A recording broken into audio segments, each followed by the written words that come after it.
So what I wanted to do, as we've been looking into all this old world architecture and history, now knowing that a lot of it is, if not all of it, is utter rubbish, I just wanted to bring you guys down to this bridge at the bottom of our hill, right? So this bridge was constructed in 1840, so they say. Now, I'll do this in a couple of bits and put them together, but you know, the block work is absolutely amazing, and you probably can't see because I'm not going that far down, but the bottom stones themselves are huge. And when we go up to the top, you'll see that the wall stones, which could have been put up later, they're all about 1 metre long by 50 by 90, something like that. And where we are, where we live, we're at the bottom of a hill, right? Okay, so the hill on the other side, it is super steep with a windy road going all the way up, and the same on this side over here. So you think back in 1840, this would be a mud track if there was anything at all here. And for some reason, this very, very small little river called the Pelsu, they decided to build this massive, which it is a massive bridge when you think about it. I suppose it's about 5 to 6 meters deep, maybe more than that. They were able to build this bridge over this little stream river for really no purpose at all, because we're in the middle of nowhere with a bunch of farms. So this is down the bottom bit. Probably can't really see, but you know, these are big blocks here. Again, the blocks in the arch itself, and there is nowhere around here where this stone comes from. So let's go up the top and have a look and see what's at the top. So as we come up to the bridge, you can see the width of it. It's just about wide enough to get 2 cars through as it is now. And you can see it goes right up through the forest there and right up through the forest there. So we've got 1840 on this right hand end top block, obviously scratched into it because in our opinion all these stones are cast. Okay, so when we look at this, you can see this one here, look, this is cracked off, right? I'll put my stick up so you can see. My stick is about 1 metre. Right, that's two stones, hang on. 2 stones, that's about 1 metre, right? So we're going from there, there's my stick. Right, so that is obviously like one giant stone that's broken in half. You can see how it's broken in half there, see? It's perfect. But look at the size of that. We're looking at 2 meters length. 2 meters length by about 60 by 50. Of course, here comes a car. So again, if we look along here, we've got, well, let's count them. Okay, we've got, right, now look at this stone here. This is one piece, look, one piece. And this stick is 1 metre long, so that's 2 meters. A 2 metre piece of perfect stone has to have been cast. There's no way someone chipped that way with a hammer. I don't care what all the university geology graduates have to say. So we've got 1, 2, 3, 4, 5, 6, 7, 8, 9, 10, 11, 12 stones there, just there. And the same on this side. Another massive, look at this. Look at the length of this, oops. Look at the length of this piece of stone, look. Right? Has to have been cast, right? But the point is, looking at all this old hidden history, Jon Levi, Michelle Gibson, a bunch of others doing amazing stuff, right? We're looking at the cities, but we're also avoiding a little bit the country. Right, and there was something very strange went on here as well. So the farm where the studio is based, which is at the top of the hill here, it's so obvious that the cornerstones on all these buildings, like this one here, are all cast. They have to be cast. They look cast. There's absolutely no point. Nobody would chip these away, not in a million years. But how did they get pieces of stone like this up and down a steep, muddy track? Right? I just cannot see how it's possible. And it's everywhere around here because it's all farmland. And these structures, the work that went into these structures for farms, just for farms. And you can also, you know, you can also tell like the keystone and the arches on some of the buildings up on our farm. There's about 8 buildings there in all. They're so perfect, with perfect dates carved into them, because they're carved when they're wet. That's what we would do today, right? We've got 1888. All 3 8s are identical, so they're either stamped or cut in whilst it was wet and then brushed off. Farmers didn't have the time to do that. They were farming, right?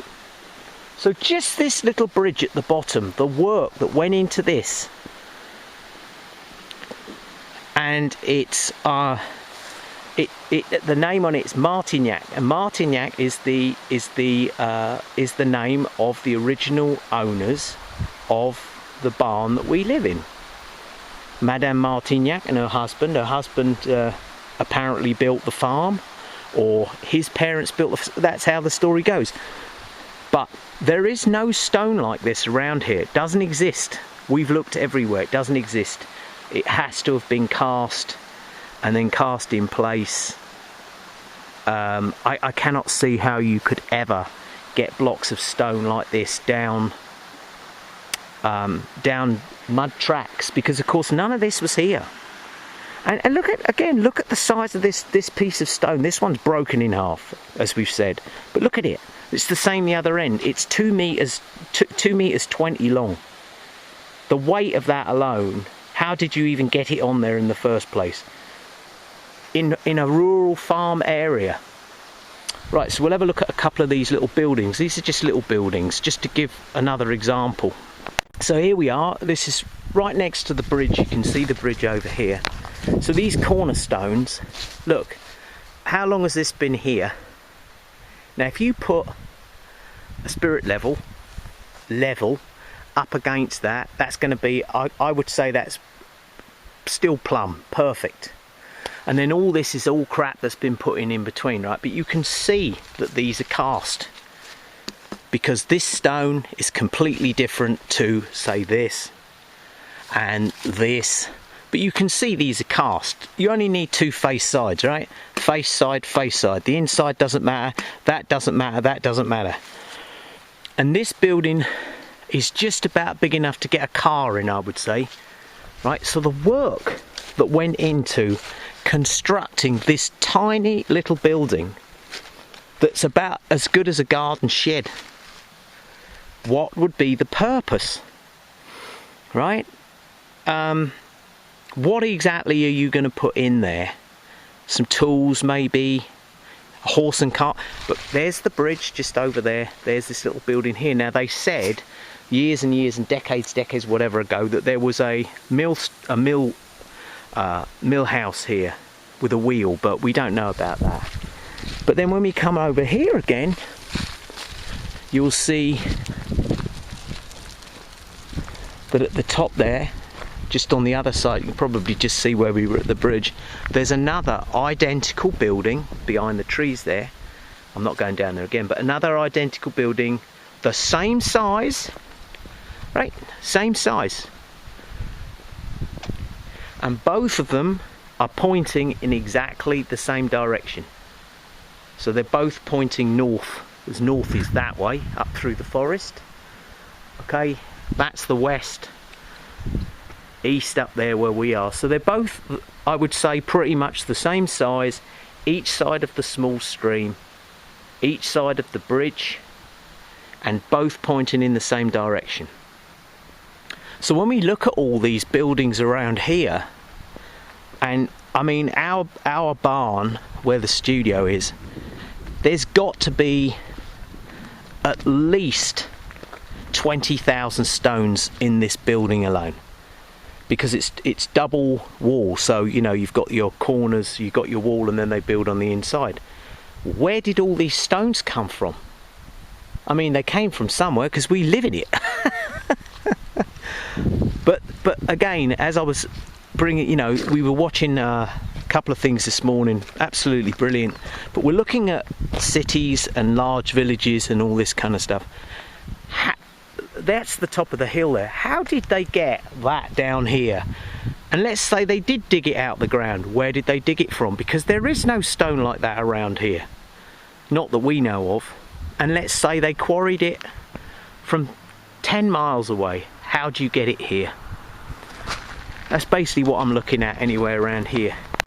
So as we go up the hill, up to where the farm is, you can see basically how steep this is.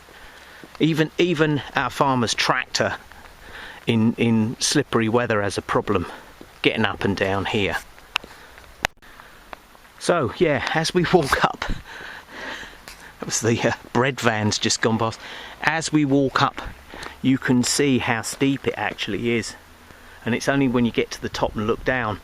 So this was all mud tracks. This was still a dirt road in the 50s here, right? And you can just see on the top there, Lagrange. So, as I've said, when you look at the work that went into these buildings, no paved roads, no concrete, nothing, just mud roads, horse and carts. Same as we've looked in the cities. Now also, again, all right, there's nothing spectacular about these buildings, but we were saying that, you know, why don't they do this kind of thing today? Well, it's quite obvious. They can't, and it would, if they could, it would be too expensive. But the other thing that we keep looking at, and nobody seems to bring up, I've brought up a couple of times, but when you look at all these buildings from so-called 1850 and so on, where'd all the glass come from? Thousands of panes of glass. Where did all glass come from? Somebody had to be manufacturing that glass, right? You know, some of those buildings like, I can't remember the name of the one up in Canada, but Chateau Frontenac or whatever it's called. There's thousands of panes of glass. Where did that come from? You know, it's bonkers to try and work it out, but obviously the way it is, what we've been told is not correct. And anyway, as you can see, it's a beautiful day here, and I'm heading back up. But I thought that little bridge, and I know on mine Unveiled they found this little bridge in the middle of nowhere, and again the question was, why would you build this here? There's no reason to build it like that, to go over a tiny little stream, because actually the road, as you can see down the bottom here, there's also a road that goes around the back that connects up to it. Why build a bridge there? Just interesting in a tiny little place like this. Anyway, yeah, everyone keep doing your research, and I'm sure at some point the bubble will burst, but certainly when you look at what the farmers build here now, I mean, it's bonkers to think that they built this barn to put cows in, which they did, but was it already there? I've actually got pictures of it being built by our neighbour, but the stone didn't come from here, and it was built in 1948 from a building from 1770 something that was taken down. So there you go, repurposed. Right, better get back before it rains.